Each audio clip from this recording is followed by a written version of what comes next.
But Jeff, let's stop talking about these old games. Let's talk about new shit. Let's talk about the new shit that all the kids are talking about. I like how two of the ones I'm going to bring up are remakes / remasters. But okay, that's kind of just video games at this point. Yeah. But you know what's not a remake or remaster? The hit new shooter Shantae. No. Let's talk about Valorant, which me and Jeff both played for the first time yesterday. Yes. I played a few hours more than Jeff, but we both ended up playing. I mean, I think you ended up playing for probably about at least 3 or 4 hours. I imagine. something like that. And I had played a few hours before then. And yeah, obviously, like I'm super into, or I'm pretty into Overwatch. There are people way more into it than I am, but I play weekly, and Jeff plays like every now and then with us. Joe, like, we both play Overwatch, but that's really the only like competitive shooter that either of us play at all. So with Valorant is obviously, it's a game that it's completely based on CSGO. That is the core rule set that it takes, but it's CSGO with like some Overwatch elements, because it has the hero abilities, and like every hero has different things like that, but it's definitely not as like hero ability focused as Overwatch. But when I was getting, and everyone talking about Valorant, it just kind of has this air of, you're a real gamers play Valorant. Like FPS, you don't have the baby shit over. You know, it kind of just has this very like threatening, like kind of douchey vibe around a lot of the people who are getting into it. So to be honest, I was going into it not necessarily really expecting, like I was expecting to kind of appreciate it. It would be like, all right, I'm good. I'm gonna go back to Overwatch.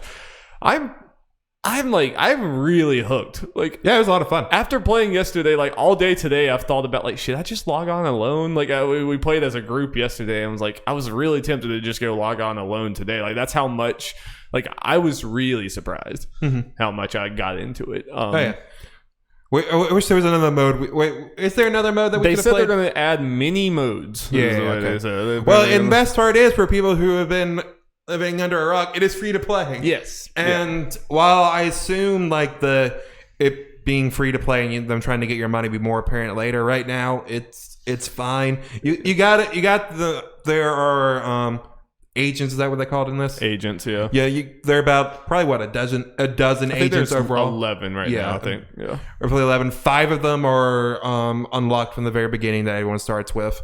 As you level up or whatever, there were multiple like level things that were going. I don't know that. I wasn't. I was kind of like, okay, let's focus on the gameplay. I'll worry about that stuff later. But once you get to rank 5 on one of the ones, you can unlock a new hero new agent for free. And the best part is you can choose whichever of the other ones you want. You don't have. It's not a set order. You can just decide to choose one.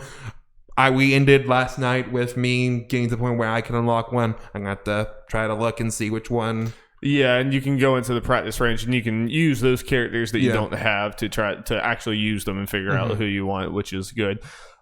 Yeah, and overall, it's one of those things that like I'm always, I guess I'm an old man now in a way, where I still prefer the just let me pay basically full price for this game and then leave me alone and just like let me have the things and unlock stuff in game.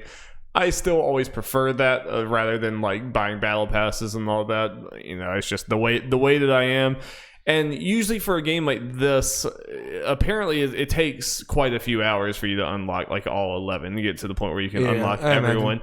Which in a way, like on surface, that seems like, no, that kind of sucks because this is a competitive game and you might be going against people who are playing characters that you can't play for 10 more hours or something like that. And if something like Overwatch had this, that would be a massive problem because just the counter picking and switching characters and stuff is way more of a thing. In this game, I think it's okay. I think you're more expected to kind of one-trick characters in this game. And like, while the character abilities are important, it's not like, well, he has that one, we're screwed, you know? Yeah, and it's based on, I'm not going to say it's based on more skill than Overwatch because that's not true. Yeah, but it's just kind of a different type of. But yeah, it's You know, it is more aim focused. It's more like it's more of a shooter, whereas Overwatch is a shooter mixed with a MOBA, and this is more closer to. Yeah, what I was trying to get is because you're all using the same guns and you're buying from the same pool of guns and stuff. There's a more base skill line or whatever to it that if you're just good with shooters, just in kind of in general, you can do something without maybe mastering the abilities. Is just kind of it. So having all the agents is not as big of a necessity, right? But I was also like going into this, I was pleasantly surprised with how much that obviously aiming and everything is more important in this, but there's a lot of teamwork and just strategy and stuff that can actually make you win games, even if you're like me and Jeff, we're not good. We don't have good aim. Like neither of us can aim very well. But there's a lot of, because it's attackers and defenders, and you like switch back and forth. Like you do 12 rounds as one, and you switch to the other one, and it's first to 13 wins. And the strategy of like, we're going to attack point A this time, or we attack point A several times and get them to all go defend there. Then now we're going to attack this one. Things like that, or even just like calling out, oh, I see someone over here, or like, you plant the spike. There's a spike that you plant that you can either win by killing everyone or by planting the spike and detonating it. And just the kind of like back and forth with that makes it to where like, even though I don't feel like I'm the best shooter in the world, I had rounds where I impacted things even without doing that. Like everyone else was distracted on that side of the map, so I went and planted the spike and we won. It's like there's a lot of, it just feels very like anything can happen. It's, even like let's say me, who just sucks at shooters in general, just mainly because I haven't played many of them in my life. Since each round, once you're killed, you're dead unless you use whatever your character uses. Yeah, Sage has her ult resurrects people, but that's like it takes a long time to build that. Yeah, you might want to do like twice when you're an attacker slash defender. But even like since it's one life and you're gone for the round, even like let's say I die, me saying like, okay, I died and they're here could be. Yeah, it could have been useful. Yeah, it could win the round sometimes. Yeah. I mean, because sometimes we'll put one person on A and like everyone else on B and C. Mm-hmm. Now, one person on A dies, but even them just saying, like, hey, they're all pushing A. Now, like you all run over there, and that helped win. And I can totally see like I am now like instantly super interested in watching pros play this game, because you can totally see how there'll be different strategies and different things, and there is a hype factor to some of the like clutch things that happen in this game. I mean, part of it is like they amp it up. Like whenever you get a kill, it does this like duh, and then when you get the second kill, it's like a higher duh, and then duh, duh. Like so when you see someone go off and kill a whole team, it's just like it's hype. And or when someone like there was like one time I did it, and many times our friends Alex did it, but one time I did it where I was the last one and there was 3 people left on the team. So like I was kind of like sneaking really like quietly, and like I killed the first one, I went around the corner, killed the second one, and everyone's like, oh Darby, and then I killed the third one. I was like, yes, fuck. It's hype. The game is exciting. Or if you're the defender, you just go and hide. Yeah. That's a strategy. They haven't placed the thing, and it's like, well, if you can also run rounds by killing the whole other team. That's where most of the time. Usually the spike kind of just initiates the fight a lot there sometimes. Mm-hmm. Like okay, well, the spike's right there, so they don't have it. If I just hide here for the last like 10 seconds. Yeah, and I think the abilities are pretty cool. There's a lot of them. There's a lot of overlap, I feel like, with abilities. A lot of them are like vision, like obscuring vision and stuff like that. Which it's kind of like, it has the abilities in this game definitely have a very different feel than Overwatch. I feel like Overwatch, it's more like bombastic. The abilities are kind of more like drastic, whereas this one, they're a little more subtle. There's like, most of them are like geography, like you put up a wall or you put up a smoke thing or do other things like that. But then there are some more crazy ones. It definitely is I think it's a pretty good balance. I remember one time it was just fun where I played the bow and arrow guy, and I got his ult, which is the Hanzo one, and times like, they should be here, shoot for the wall.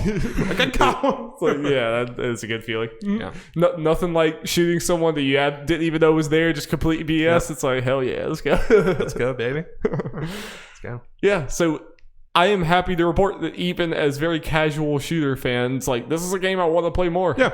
And, like, it's a nice change. Like, it's not going to replace Overwatch for me, but, like, it's so different that it's a cool change of pace. Like, the whole matches are, like, way longer, it's kind of cool because, like, you have this whole, like, there's a comeback factor to it. There's a, like, you know, you can go through, like, I was really shit at the beginning, but now we're starting to get it.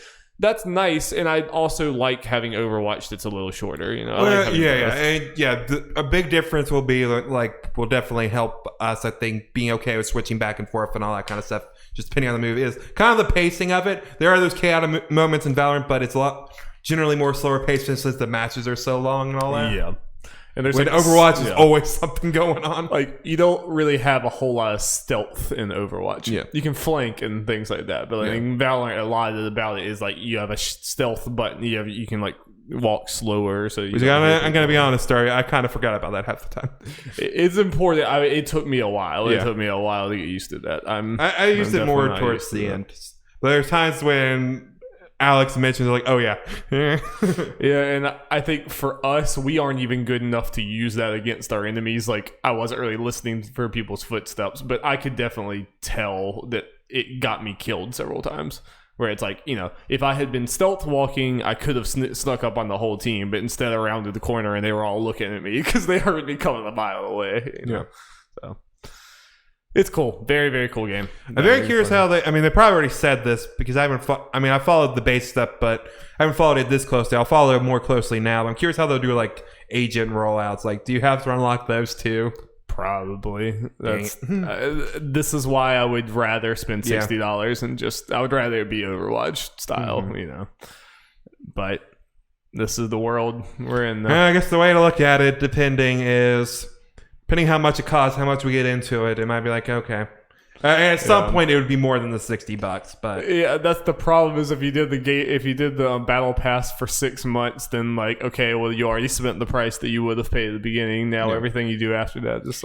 But I guess the way is, especially for us, who will probably just have select agents, is we can kind of look at them. It might be one thing if like they didn't allow you to go to the shooting range and mess around with the other ones, just test out abilities, at least some. But at least with that, we'd like, okay, you know, there are always times like when even in Overwatch when you hear, because like, okay, you know, this seems to be like so and so character. May work out that way sometimes it doesn't. Yeah. But you know, you don't know until you try them out. At least we can try it out some, and we don't have to get all of them. Yeah, but it is exciting that in Overwatch, when a new hero comes out, like, you can go and immediately play that hero. Yeah, and then we go to the thing and like our whole group has the character.